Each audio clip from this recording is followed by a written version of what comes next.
जी, इस वक्त Islamabad high court में मौजूद हैं कुछ पाकिस्तान मुस्लिम लीग नून की कुछ कारकुनान यहाँ पे मौजूद हैं। ये बताएं कि ये केस क्या है यहाँ पे जो इस्लामाबाद हाई कोर्ट में इस वक्त ज़ेर समाअत है। बिस्मिल्लाहिर्रहमानिर्रहीम, अस्सलाम वालेकुम। मैं मिसेस खुरम रावलपिंडी से।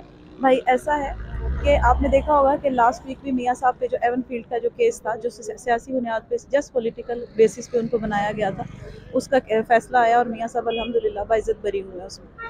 और आज का भी जो केस है, ये भी तमाम का तमाम जो है वो सियासी बुनियादों पे है। अगर इन केसेस में कुछ होता तो 3.5 साल जो फितना खान की हुकूमत रही, उसमें कुछ ना कुछ तो प्रूफ होता, क्योंकि ये सारा झूठ था। इसलिए जैसे मियाँ साहब एवन फील्ड में बरी हुए हैं, वो इसमें भी बरी होंगे। ये क्या केस क्या है आज जो इस वक्त ज़ेर समाअत है? एवन बिल की हद तक तो हो गया भाई मेरी बात सुने, मियाँ साहब के बारे में आपको खुद भी पता है कि उनकी ना किसी बहन ने सिलाई मशीन से करोड़ों रुपए बनाए हैं, ठीक है ना, उन्होंने ऐसे कोई काम किया है। अल्लाह का शुक्र है, जिन लोगों ने उनके ऊपर ये केसेस बनाए हैं पॉलिटिकल बेसिस पे, वो खुद इनकी ज़कात से अपने मामलात चलाते रहे। अल्लाह पाक मुझे माफ़ करे, ऐसी बात नहीं है, वो अल्लाह की तकसीम होती है, अल्लाह किसको बुलंद करता है और किसको क्या। मियाँ साहब के जब वालिद साहब जो थे मियाँ शरीफ साहब, उनकी जो असासे थे, जो मामलात थे, जब मुल्क की तमाम एसेट्स जो थे वो सरकारी तहवील में नेशनलाइज किए गए, लिए गए, उस दौर से ये मामला चल रहा है। और इनको जी आई नो दैट उस दौर से ये मामला चल रहे हैं। लेकिन ये वक्तन फ़वक्तन, एक तो उन्हें टेन्योर भी नहीं पूरा करने दिया गया, कभी किस चीज़ में फंसा दिया, उसमें नुकसान सिर्फ हम आवाम का हुआ है। इंशाअल्लाह ताला अल्लाह पाक करेगा, और क्योंकि ये सच है, मियाँ साहब इसमें भी सुरखरू होंगे और बाइज़्ज़त बरी होंगे। Thank you so much. आप बात करेंगे और कोई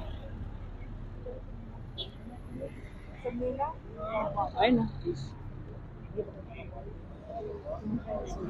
अच्छा मैडम, ये बताएं कि एक बात अक्सर सोशल मीडिया पर डिस्कस होती है कि मुस्लिम लीग नून की जो कारकुनान हैं वो नहीं आते, इसकी क्या रीज़न क्या है? देखिए, मुस्लिम लीग का नून के जो कारकुनान है ना, वो जेन्युइन कारकुनान है। वो चाहे घरों में बैठे हों, चाहे सड़कों पे निकले हुए हों, वो मियाँ साहब के साथ थे, हैं और रहेंगे। और रही ये बात कि अगर आप इसको रिजेंबल कर रहे हैं पीटीआई के जलसे से, या पीटीआई की जो उनकी हेयरिंग होती है उससे कर रहे हैं, तो वो जो सारे वो यू टर्न वाले कारकुनान है, ठीक है, वो किराए के कारकुनान है। हमारे जेन्युइन हैं, जितने भी आते हैं वो दिल से आते हैं, और जो नहीं आते वो बैठे हुए मियाँ साहब को स्क्रीन पे ही देख रहे होते हैं। तो इसमें ये नहीं है कि अगर कारकुनान नहीं आते तो मियाँ साहब की कोई शोहरत कम है या मियाँ साहब के कोई कॉन्फिडेंस में कमी है, ऐसा नहीं है। बल्कि 21 अक्टूबर का दिन जो था वो पूरी पाकिस्तान के अवाम के लिए ईद का दिन था, और सब जो थे वो इसी पॉइंट पर थे कि अगर एक मसीहा आ रहा है 21 अक्टूबर को, और जिसने पाकिस्तान को जो है वो बचाना और इस बहरान से निकालना है, तो इंशाअल्लाह वो जो हमने नारा लगाया है कि उम्मीद से यकीन तक, पाक सरजमीन तक, तो चौथी मरतबा भी वज़ीर आज़म बन के पाकिस्तान को उसी पोजीशन पे, उसी मकाम पे लाएंगे। किस बयानिया पे मुस्लिम लीग नून इलेक्शन लड़ेगी?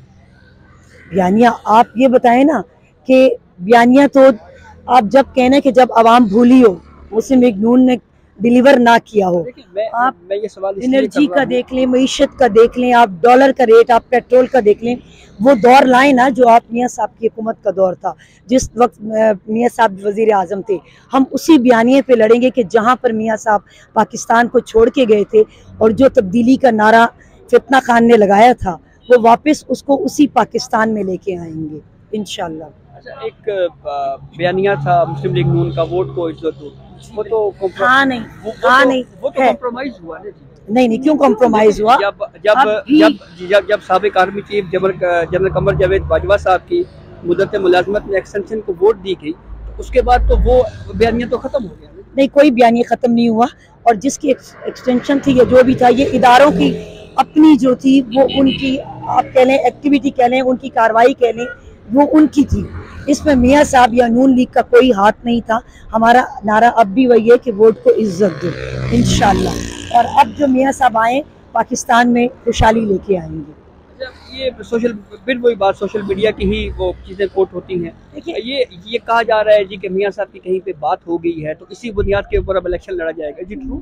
नहीं जी, कोई कहीं बात नहीं हुई है, और कहा जाने की बात आप ये कर रहे हैं। आप मिस्टर यू टर्न को देख लेना, 9 मई के वाक़े को पहले वो ये करते रहे, एक्सेप्ट करते रहे कि जी मैं नहीं था, मेरे कारकुनान थे, और अब उन्होंने यू टर्न लिया, सारा उन्होंने मलबा डाल दिया मियाँ साहब पे कि ये सारा प्लान यूके में तैयार हुआ और ये यूं करके प्लान किया गया। तो आप कई सुनी बातों पे मत यकीन करें। इंशाअल्लाह 8 फरवरी इलेक्शन का दिन आप याद रखिएगा और पाकिस्तान की किस्मत जो है वो बदलेगी और एक दफ़ा फिर नवाज शरीफ के हाथों ही। आप क्या समझती हैं कौन कौन सी पॉलिटिकल पार्टी है जो नून लीग के साथ इत्तेहाद कर सकती है? अभी कब्ल वक्त कहना जो है वो मैं समझती हूँ कि अक्लमंदी नहीं है। Let's see, hope for the best. Thank you.